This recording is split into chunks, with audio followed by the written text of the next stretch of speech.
இப்போ எனக்கு வந்து கட்டப்படி நல்லா இருக்குது ஜாதகம். ம். நான் வந்து நல்ல ஒரு வசதியாக இருக்கக்கூடிய ஜாதகமாக எனக்கு இருக்குது. ம். நான் எந்த வேலையும் செய்யாமல் அப்படியே படுத்துட்டே இருந்தாலே அது வருமா? வராது. இல்லை அதுக்கான முயற்சி பண்ணணும். മുറിച്ച് പണിയാണ് താൻ പാതി ദൈവം പാതി എന്നല്ല. ஓ അപ്പോൾ കണ്ടിപ്പാக നമ്മൾ വന്നിട്ട് ഘട്ടത്തിൽ നല്ല നേരം இருக்குதுன்னு நினச்சிட்டு கவுண்டமணி പറഞ്ഞ மாதிரி പടുത്തു കഴിഞ്ഞാൽ വരാതെ ஆ നമ്മൾ വേല ചെയ്താൽ അതിന് ഫലം ചെയ്യുള്ളൂ. ஓ അപ്പോൾ എനിക്ക് നല്ല നേരം தான் இருக்கிறேன். ம் എൻ്റെ നല്ല നേരത്തിൽ ഇപ്പോൾ പോകുന്ന സെപ്റ്റംബർ, ഇപ്പോൾ ഈ പോകുന്ന സെപ്റ്റംബറിലും കൂടി എന്നാ சென்னையில் அந்த அளவுக்கு பெரிய வருமானமொന്നുമില്ല, சரி ஊர் விட்டுட்டு கோயம்புத்தூரில் செட்டில் ஆகலாம்னு நினச்சிட்டு உட்கார்ந்துட்டு இருந்தது. ம் அதுக்கப்புறம் குருவாயூர் போய் சாமியெல்லாம் கும்பிட்டு வந்த அன்னைக்கு நைட்டில் தான் சாரு திருப்பி போட்டது மெசேஜ் இது யூடியூபில். ம் அதுதான் நல்ல நேரம் ஓ இல்லையா?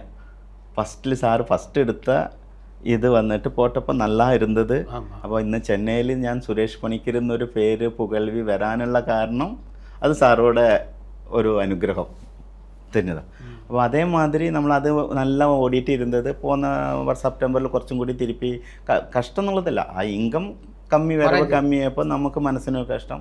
ശരി, എതുക്ക് ഇവളെ കഷ്ടപ്പെട്ടിട്ട് ഇங்கே இருக்கணும், கோயம்புத்தூரில் இருக்கலாம், ஒரு அங்கே இங்கே வாடகை கொடுத்துட்டு இருக்கணும்னு நினச்சி தான் திருப்பி குருவாயூருக்கு போய் மாதம் குருவாயூர் போய் சாமி கும்பிட்டு வந்ததுக்கு அப்புறம் 2 நாள் കഴിഞ്ഞപ്പോഴേ ഫോൺ കോൾ, നൈറ്റേ ഫോൺ കോൾ വരാൻ ആരംഭിച്ചു. എന്നട இப்படி ഫോൺ வந்துட்டே இருக்குதுன்னு நினச்சப்போ குருவாயூரப்பன் ആദ്യം നന്ദി പറഞ്ഞു. அதுக்கப்புறம் வேற ஆள் தான் சொன்னது, சாரோட யூடியூப் பார்த்து தான். അപ്പോൾ അത് அந்த സമയത്തിൽ സാർക്ക് തിരുപ്പി പോടാൻ മനസ്സ് വന്നു അല്ലേ? അതാണ് നല്ല കാലം. അപ്പോൾ നമ്മൾ ആ ഗുരുവായൂരിൽ പോയി വന്നതും ഒരു ഗുണം, സാർക്ക് ആ നല്ല മനസ്സ് വരാനും. അപ്പോൾ സാറോടൊരു നല്ല മനസ്സാണ് ഇന്ന് കോയമ്പത്തൂർ, അല്ലെങ്കിൽ കോയമ്പത്തൂർ എന്നുള്ളത് ആയതുകൊണ്ടനുസരിച്ച് ചെന്നൈ അതേമാതിരി ബാംഗ്ലൂരിലൊക്കെ വന്നിട്ട് നല്ല നിലമയിൽ വരാനുള്ള ഒരു അവസരം കിടച്ചത്.